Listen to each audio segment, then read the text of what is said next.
Hello friends, எல்லோருக்கும் வணக்கம். Welcome to Mrs. Nitya Kitchen. இன்னைக்கு நம்ம வந்து Sunday special recipe தான் பார்க்க போறோம். பன்னீர் மட்டர் புலாவ் பண்ண போறேன். அதுக்கு சைட் டிஷ் வந்து பாத்தீங்கன்னா ஆனியன் ரைத்தா செய்ய போறேன். ஃபர்ஸ்ட் நம்ம வந்து புலாவுக்கு என்னென்ன வேணும் அப்படினு பார்த்தலாம். நான் வந்து ஒரு 200 grams பன்னீர் எடுத்துர்க்கேன். எடுத்துட்டு இந்த மாதிரி கியூப்ஸா நான் வந்து கட் பண்ணி வச்சிருக்கேன். இத வந்து நம்ம நல்லா ஃப்ரை பண்ணிக்க போறோம். கோல்டன் பிரவுன் கலர் வர வரைக்கும் நல்லா நம்ம வந்து இத பொரிச்சு நம்ம எடுத்துக்க போறோம். இப்போ வந்து பாத்தீங்கன்னா நான் வந்து ஸ்டவ் ஆன் பண்ணிருக்கேன். அதுல கடாய் வச்சிட்டு ஆயில் வச்சிருக்கேன். இப்போ நம்ம வந்து பன்னீர் எல்லாத்தையும் நம்ம சேர்த்துட்டு பொரிச்சுக்க போறோம். இப்போ நான் வந்து பன்னீர் பாதியா ரெண்டு தடவையா நான் வந்து பொரிச்சு எடுத்துக்க போறேன். ஃபர்ஸ்ட் இது போட்டுருக்கேன். நல்லா செவக்கட்டும். செவத்ததுக்கு அப்புறமா நம்ம வந்து திருப்பி போட்டுக்க போறோம். இப்போ பாத்தீங்கன்னா ஒரு சைடு நமக்கு நல்லா பொரிஞ்சிருச்சு. நான் திருப்பி போட்டிருக்கேன். இப்போ பாத்தீங்கன்னா நல்ல நான் இந்த அளவுக்கு கோல்டன் ப்ரௌன் ஆனதுக்கு அப்புறமா நான் வந்து இந்த மாதிரி எடுத்து வச்சிருக்கேன். இது வந்து நமக்கு சூடா இருக்கறனால ஒன்னோட ஒண்ணு ஒட்டி இருக்கு. ஆற நம்ம அப்படியே எடுத்து விட்டுக்கலாம். அடுத்ததும் போட்டுக்கலாம். அடுத்ததும் நான் வந்து போட்டாச்சு. இதையும் நல்ல கோல்டன் ப்ரௌன் கலர் வர வரைக்கும் நல்லா பொரிச்சு எடுத்துக்கிறேன்.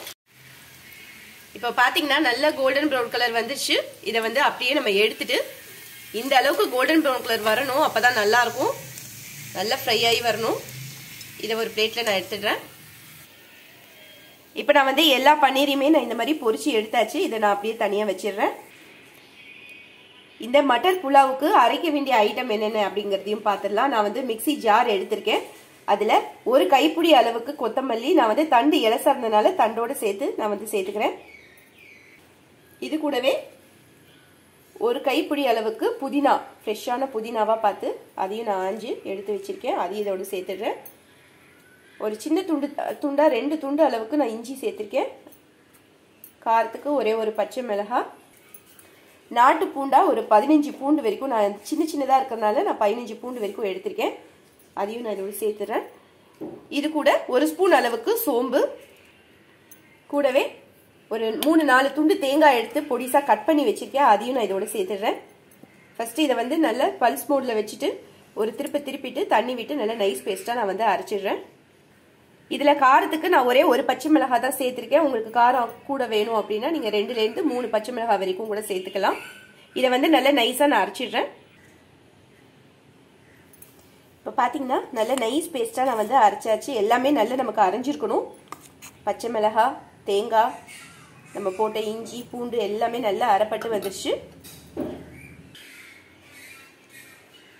இப்போ பாத்தீங்கன்னா நான் வந்து பிரியாணி ரைஸ் எடுத்திருக்கேன். இந்த மட்டர் புலாவ் பண்றதுக்கு 1 டம்ளர் அளவுக்கு நான் பிரியாணி ரைஸ் எடுத்திருக்கேன். பிரியாணி ரைஸ் இல்ல அப்படின்னா நீங்க டெய்லி ரெகுலரா செய்யற ரைஸ் கூட நீங்க எடுத்துக்கலாம். இதை வந்து நான் ஒரு 2 தடவை வாஷ் பண்ணிக்கிறேன். இப்போ நான் வந்து பாஸ்மதி ரைஸை 2 தடவை வாஷ் பண்ணி எடுத்து வச்சாச்சு. இதுல நம்ம வந்து தண்ணி மூழ்கிற அளவுக்கு தண்ணி விட்டுக்கலாம். தண்ணி விட்டு நல்லா நம்ம வந்து இதை ஊற வச்சிட போறோம்.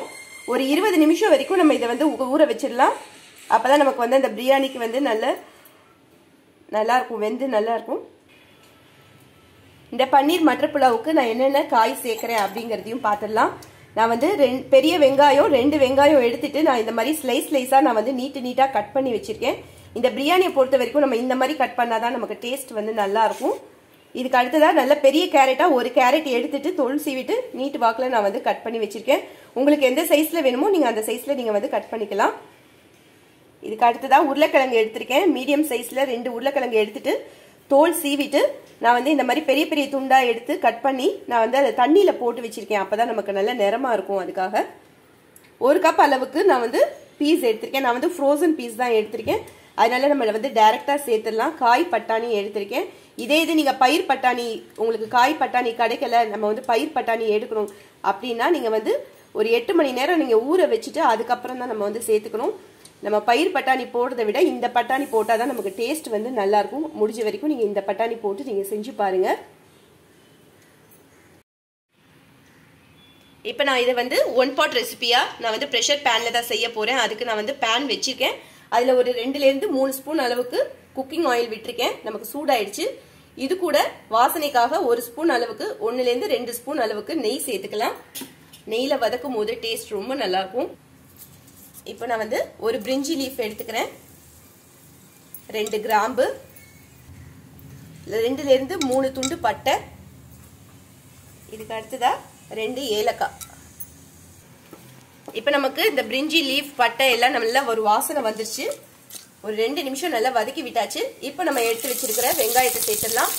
சேர்த்துட்டு இதை நல்லா வதக்கி விட்டுடலாம். இப்போ நான் வந்து வெங்காயம் கொஞ்சம் நமக்கு கலர் சேஞ்ச் ஆயிடுச்சு. நமக்கு கேரட் வந்து வேக கொஞ்சம் டைம் ஆகுங்கனால நம்ம வந்து கேரட்டை ஃபர்ஸ்டே சேர்த்துடலாம். சேர்த்துட்டு இதையும் நல்லா வதக்கி விட்டுடலாம். இதுக்கு அடுத்ததா நம்ம வந்து உருளைக்கிழங்கு தண்ணியை நல்லா வடிய வச்சுட்டு நான் வந்து சேர்த்துக்கிறேன். உருளைக்கிழங்கு சேர்த்துட்டு நல்லா வதக்கி விட்டாச்சு. கடைசியாக நம்ம எடுத்து வச்சுருக்கிற பட்டாணி, பச்சை பட்டாணி, அதையும் இதில் சேர்த்துட்டு இதையும் நல்லா வதக்கி விட்டுடலாம். இப்போ பார்த்தீங்கன்னா ஒரு 2-3 நிமிஷம் நல்லா வதக்கி விட்டாச்சு. இந்த சமயத்தில் நம்ம அரைச்ச பேஸ்ட்டையும் நம்ம இதில் சேர்த்துடலாம். இப்போ நான் வந்து அரைச்ச பேஸ்ட்டையும் இதில் சேர்த்துக்கிறேன். இப்போ நம்ம வந்து அரைச்ச மசாலா எல்லாத்தையுமே சேர்த்தாச்சு. இது பச்சை ஸ்மெல் இருக்கும் கண்டிப்பாக, ஏன்னா நம்ம எல்லாமே வந்து பச்சையாக நம்ம வந்து அரைச்சிருக்கோம். அதனால நல்ல பச்சை ஸ்மெல் போகிற வரைக்கும் நல்லா நம்ம இதை வதக்கி விட்டுடலாம். இது கூட மற்ற மசாலா ஐட்டத்தையும் நம்ம இதோட சேர்த்துருவோம். இந்த பிரியாணிக்கு தேவையான அளவு உப்பு போட்டுடுறேன். மஞ்சள் தூள் ஒரு 1/4 ஸ்பூன் அளவுக்கு சேர்த்துக்கிறேன். காரத்துக்கு வந்து பார்த்தீங்கன்னா நான் வந்து காஷ்மீரி சில்லி பவுடர் சேர்த்துக்கிறேன். ஒரு 1/2 ஸ்பூன் அளவுக்கு சேர்த்துக்கிறேன். 1 ஸ்பூன் அளவுக்கு தனியா தூள் போட்டுக்கிறேன். இது கூடவே 2 ஸ்பூன் அளவுக்கு நான் வந்து தயிர் சேர்த்துக்கிறேன். புளிப்புக்கு நான் இன்னைக்கு வந்து பார்த்தீங்கன்னா தயிரும் லாஸ்ட்டாக வந்து லெமன் ஜூஸும் நான் வந்து சேர்த்துக்க போகிறேன். இந்த தயிர் சேர்த்ததுக்கு அப்புறம் நம்ம வந்து புளிப்புக்கு ஏற்ற மாதிரி சேர்த்துக்கலாம். என்னோடது வந்து புளிப்பு ரொம்ப இருக்காது, ஃப்ரெஷ்ஷான கர்ட் தான் நான் வந்து சேர்த்துட்டு இருக்கேன். அதனால 2ல இருந்து 3 ஸ்பூன் வரைக்கும் நான் வந்து சேர்த்துக்கிறேன். இன்னும் எக்ஸ்ட்ராவா 1 ஸ்பூன் அளவுக்கு சேர்த்துட்டு இதை வந்து நல்லா மிக்ஸ் பண்ணி விட்டுடலாம். இப்போ நான் வந்து கேஸை நல்லா ஃபுல்லாக கம்மி பண்ணியாச்சு. கம்மி பண்ணிட்டு இதை வந்து நல்லா கலந்து விட்டுறலாம். இப்போ நம்ம பொரிச்சு வச்சிருக்கிற பன்னீரையும் சேர்த்துக்கிறேன். இந்த டைம்ல தான் நம்ம வந்து பன்னீரை சேர்க்கணும், ஏன்னா அப்பதான் நமக்கு நல்ல புளிப்பு, உரப்பு, உப்பு எல்லாம் இறங்கி நமக்கு நல்ல ஒரு சாஃப்டான புலாவா நமக்கு கிடைக்கும். அதனால இதையும் போட்டுட்டு நல்லா நம்ம வந்து மிக்ஸ் பண்ணி விட்டுடலாம்.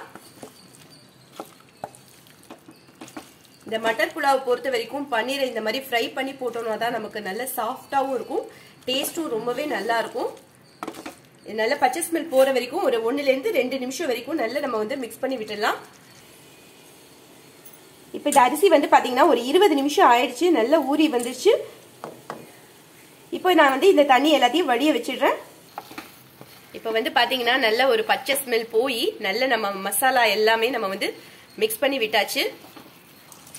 இப்போ நம்ம எடுத்து வச்சிருக்கிற அரிசி எல்லாத்தையும் தண்ணியை வடிய வச்சுட்டு நான் அப்படியே சேர்த்துக்கிறேன்.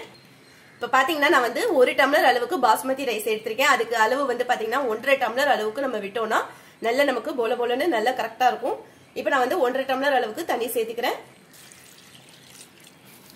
1 டம்ளர் சேர்த்தாச்சு. இன்னும் ஒரு 1/2 டம்ளர் அளவுக்கு தண்ணி சேர்த்துக்கிறேன். சேர்த்துட்டு இதை வந்து நல்லா மிக்ஸ் பண்ணி விட்டுடலாம். இப்போ நம்ம கரம் மசாலா, சென்னா மசாலா ரெண்டுமே நான் வந்து சேர்த்துக்க போறேன். 1 ஸ்பூன் அளவுக்கு சென்னா மசாலா சேர்த்துக்கிறேன். 1/4 ஸ்பூன் அளவுக்கு கரம் மசாலா சேர்த்துக்கிறேன். இப்போ இதை வந்து நல்லா நம்ம வந்து மிக்ஸ் பண்ணி விட்டுடலாம். இது வந்து நல்ல ஒரு கொதி வரணும். அதுக்கப்புறமா நம்ம வந்து காரம், உப்பு எல்லாம் டேஸ்ட் பார்த்துட்டு அதுக்கப்புறமா தான் நம்ம வந்து குக்கரை வந்து மூடி வைக்க போறோம். இப்போ நமக்கு நல்ல ஒரு கொதி வர ஆரம்பிச்சிருச்சு. நான் வந்து செக் பண்ணி பார்த்துட்டேன், உப்பு மட்டும் கொஞ்சம் கம்மியா இருக்கு, அதனால உப்பு மட்டும் கொஞ்சம் சேர்த்துக்கிறேன். சேர்த்துட்டு இதை வந்து நல்லா நம்ம வந்து மிக்ஸ் பண்ணி விட்டுடலாம். மிக்ஸ் பண்ணிட்டு நான் வந்து குக்கரை அப்படியே மூடி வச்சிடுறேன்.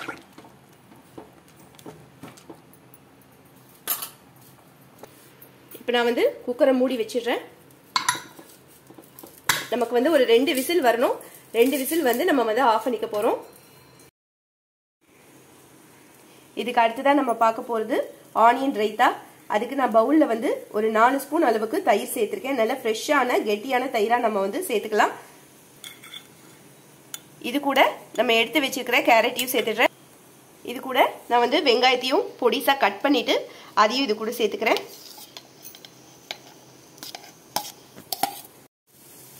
இதுக்கு தேவையான அளவு உப்பையும் சேர்த்துடலாம். இப்போ இது எல்லாத்தையுமே சேர்த்தாச்சு. இப்போ நல்லா நம்ம வந்து மிக்ஸ் பண்ணி விட்டுடலாம். அவ்வளவுதான், நம்மளுடைய சுவையான ஆனியன் ரைத்தாவும் ரெடி ஆயிடுச்சு. இப்போ நான் வந்து 2 விசில் வந்து ஆஃப் பண்ணிட்டு நல்லா ஆறுனதுக்கு அப்புறமா நான் வந்து ஓபன் பண்ணியிருக்கேன். இது கூட நான் வந்து ½ லெமன் எடுத்திருக்கேன், எடுத்து ஜூஸ் பண்ணி வச்சிருக்கேன், அதையும் நான் இதில் சேர்த்துக்கிறேன். இது போடும்போது நமக்கு இன்னும் நல்ல ஒரு டேஸ்ட்டை கொடுக்கும். உங்க புளிப்புக்கு ஏற்ற மாதிரி நீங்க வந்து சேர்த்துக்கலாம். நான் வந்து ½ லெமன், நல்ல பெரிய எலுமிச்சை பழங்கனால நான் வந்து ½ லெமன் எடுத்துட்டு புளிஞ்சி நான் அதோடைய சாறை எடுத்து இதுல சேர்த்திருக்கேன். இப்போ இதை வந்து நான் நல்லா மிக்ஸ் பண்ணி விட்டுடுறேன். ரொம்ப அழுத்தி மிக்ஸ் பண்ண வேண்டாம், ஏன்னா நமக்கு அப்புறம் குழஞ்ச மாதிரி ஆயிடும், உடஞ்சு போயிடும் நமக்கு ரைஸ் எல்லாம். அதனால அப்படியே நம்ம விட்டு விட்டு நல்லா வந்து மிக்ஸ் பண்ணிக்கலாம். நம்மளுடைய சுவையான பன்னீர் மட்டர் புலாவ் ரெடி ஆயிடுச்சு. இதே மெத்தடில் நீங்களும் செஞ்சு பாருங்க, ரொம்ப ரொம்ப டேஸ்டா இருக்கும். சண்டே ஸ்பெஷல் ரெசிபியா நான் இன்னைக்கு இதை பண்ணியிருக்கேன், நீங்களும் செஞ்சு பாருங்க. இதே மாதிரி நீங்களும் செஞ்சு கொடுங்க, பாராட்டு நிச்சயம் கிடைக்கும். இந்த வீடியோ பிடிச்சிருந்தா மறக்காம லைக் பண்ணுங்க, ஷேர் பண்ணுங்க, கமெண்ட் பண்ணுங்க. மிஸ்ஸஸ் நித்யா கிச்சனுக்கு சப்ஸ்கிரைப் பண்ணிக்கோங்க. தேங்க்ஸ் ஃபார் வாட்சிங்.